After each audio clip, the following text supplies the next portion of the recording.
Ժամը 17-ն Open Media-ի ուղիղ եթերում Ռինյուս լրատվականը շարունակում է իր աշխատանքը, մենք աշխատում ենք հանուն Հայաստանի Հանրապետության, ես Անին եմ Զաքարյան, շատ բարի օր։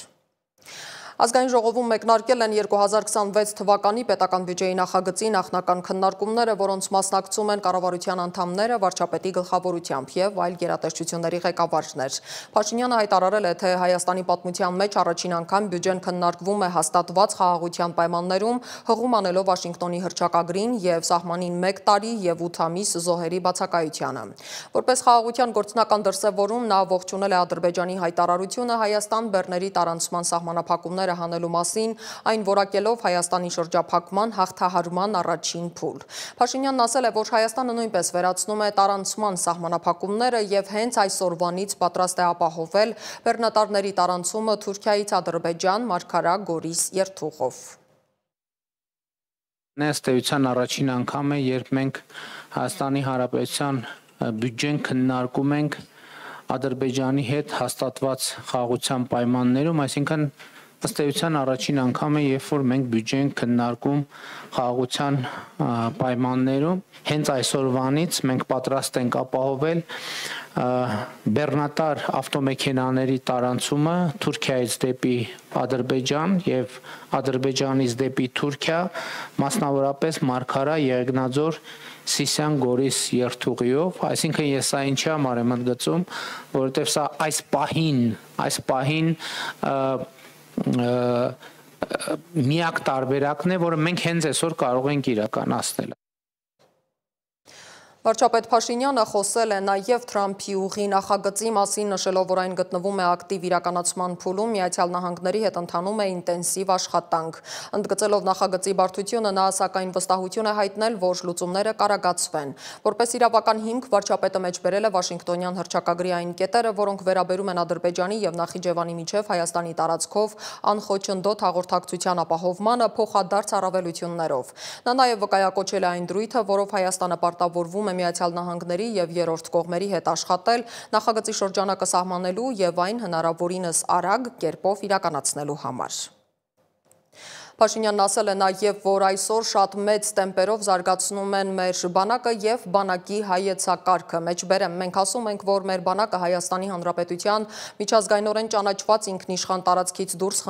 խնդիր չունի լուծելու։ Մենք նույնիսկ շատ կարևոր ենք համարում, որ մեր ամենօրյա աշխատանքային խոսակցության մեջ մարտունակ բանակ հասկացությունը վերափոխենք եւ վերաձևակերպենք պաշտպանունակ բանակ։ Մեզ համար շատ կարևոր է, որ մենք ընդգծենք այս կոնտեքստը, որ բանակը պետք է լինի պաշտպանունակ, այսինքն պետք է ի վիճակի լինի պաշտպանել Հայաստանի Հանրապետության տարածքային ամբողջականությունը, ինքնիշխանությունը, քաղաքացիների անվտանգությունը, ասել է Փաշինյանը։ Իդեպ 2026-ին նախատեսվում է կրճատել պաշտպանական ծախսերը։ 2025 թվականի պետական բյուջեի համեմատ պաշտպանության նախարարության ծախսերը կկրճատվեն ավելի քան 15%-ով, կազմելով 563 միլիարդ դրամ։ Մեր բանակը Հայաստանի Հանրապետության միջազգայինորեն ճանաչված ինքնիշխան տարածքից դուրս խնդիր չունի լուծելու։ Եվ մենք նույնիսկ շատ կարևոր ենք համարում, որ մեր ամենօրյա աշխատանքային խոսակցության մեջ մարտունակ բանակ հասկացությունը վերափոխենք եւ վերաձևակերպենք պաշտպանունակ բանակ, որովհետեւ երբ որ ասում եմ մարտունակ բանակ, ինքը չի տեղորոշում այդ պոտենցիալ մարտը,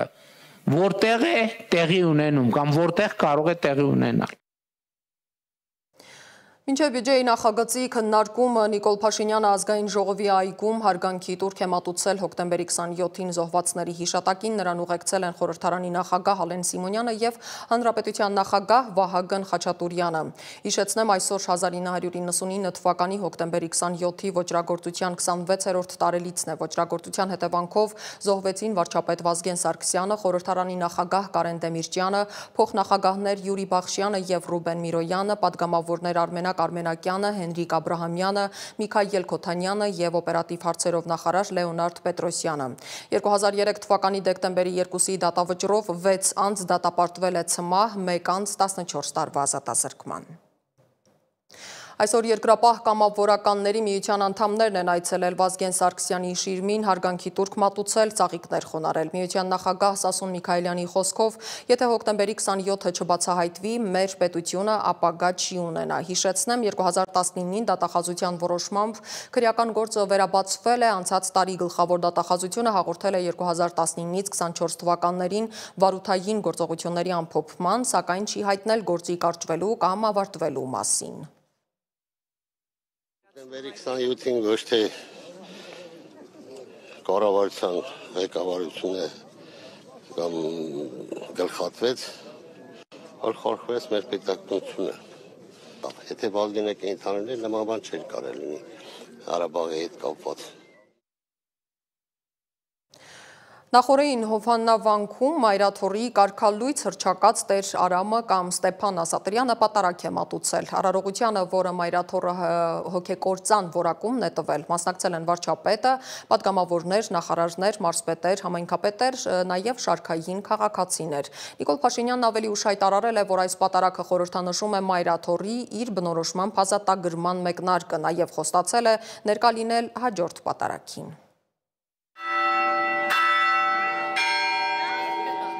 Ծափերով են դիմավորում Նիկոլ Փաշինյանին Հովհաննավանքում պատարագին մասնակցելու համար հավաքված մարդիկ։ Պատարագին իշխանական մարզպետներ էին եկել։ Ոչ մի փաստի ծանոթ չեմ, բայց եթե արված է երկար ժամանակ, հարց է բարձրացած, եւ եթե հարցին չեն հերքում, չեն ասում, որ չի համապատասխանում իրականությանը, որոշ ժամանակ հետո դու կարողանում ես ենթադրություն անել, որ դա իրողություն է։ Այդ տրամաբանությամբ եմ ես հիմա իմ կարծիքներն ասում, իսկ որպես այդպիսին փաստ ես չունեմ։ Բոլոր գործընթացներին մասնակցելու եմ, որովհետև ես այդ քաղաքական թիմի անդամ եմ։ Նույն կուսակցությունից նաև պատգամավորներ կային։ Վեհարանը րոպե առաջ ազատվելու է սատանայի հետ գործարք կնքած, սքեմի տակ թաքնված քայլող սատանաներից։ Հայր մեր, որ երկինս է սուրբ եղեցի անունը, եկեցի արքայցու քո եղեցի կամ որպես երկինս եւ երկրի։ Հզա ասում են անապազոր տուր մեզ այսօր եւ թող մեզ պարտեզ մեզ որպես եւ մենք թողում մեր սպարտապանած։ Եվ մի տան մեզ փորձությունալ փրկի մեր շարից, որտեվ քոնն արքայությունը եւ զորությունը եւ պարտնավեճանս հանդիպ։ Նախարարներ, այլ պաշտոնյաներ եւս ներկա էին մայրաթորի կողմից կարգալույց հռչակված Տեր Արամի կամ Ստեփան Ասատրյանի մատուցած պատարագին։ Հայ առաքելական եկեղեցու կանոնագրքով նախատեսված բազմաթիվ կանոններ խախտած եւ սրբապղծություն իրականացրած մարդիկ չեն կարող որևէ իրենց որոշումները իմ համար գոնե որևէ արժեք չունեն։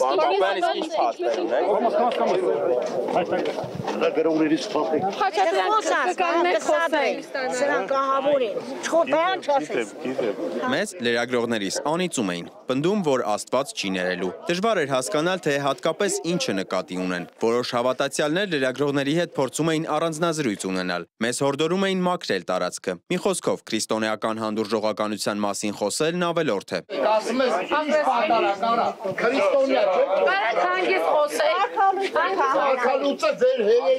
Ես կարամ աշխարհի ծայրից կամ ձեզ։ Այս մարդն օրինակ, որին մի պահ թվացել էր, թե արհեստական բանականությամբ գեներացված արտահայտության մեջ արհեստականն իրեն է վերաբերում, լրագրողներին հորդորում էր չոգևորվել տեսախցիկների առաջ։ Արհեստական բանականությամբ գեներացված, Արհեստականը դուք եք ոտը։ արհեստական բանական, դուք ձեր ձեռքերը, երբ որ ինձ հետ խոսում եք, երբ որ ինձ հետ խոսում եք, ձեր ձեռքերը։ Ինքը ձեզ որևէ վիրավորական բան չասում։ Ես վիրավորեցի։ Ասում եք արհեստականը դուք եք։ Այո։ Դա հիմա որ ձեզ ասենք արհեստական։ Այսինքն ինքը սկզբից ասեց արհեստական, ասեց արհեստական բանականություն, դա ձեզ հանդեպ վիրավորանք չի։ Տեսախցիկների առաջ մի ոգևորվեք։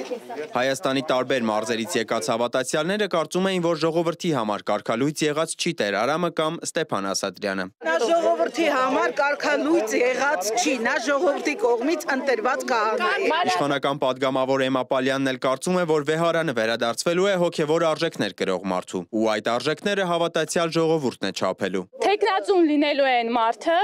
վեհարանը վերադառնալու են մարդուն, ով իրականում հոգևոր արժեքներ է կրում եւ այդքանով Հայաստանի Հանրապետության հավատացյալ ժողովուրդը։ Այդ հավատացյալների ո՞նց եք տարբերելու, ով է հավատացյալ, ով չի հավատացյալ։ Հավատացեք, տարբերակումը արդեն արված է։ Իդեպ փաստաբան Արա Զոհրաբյանն ասում էր, որ որոշ քահանաների հովանավան գալն արգելել են։ Ոստիկանապետը հերքում է։ Մենք յուրաքանչյուր իրավիճակի, որտեղ որ կա անհրաժեշտություն ոստիկանության միջամտության, պարտադիր լինում է համապատասխան գործառույթ։ Չնայած հովանավանքում լրագրողներին հրող ու հայհոյող մարդկանց նկատմամբ նախաձեռնված վարույթ չկա։ Փոխարենը Արագածոտնի թեմի քահանաներին ընդհանուր 21 հոգու Կիրակի առավոտյան կանչել էին քննչական կոմիտե։ Նրանք չէին ներկայացել, պատճառաբանելով, որ այդ ժամին իրենք պետք է պատարագ մատուցեն։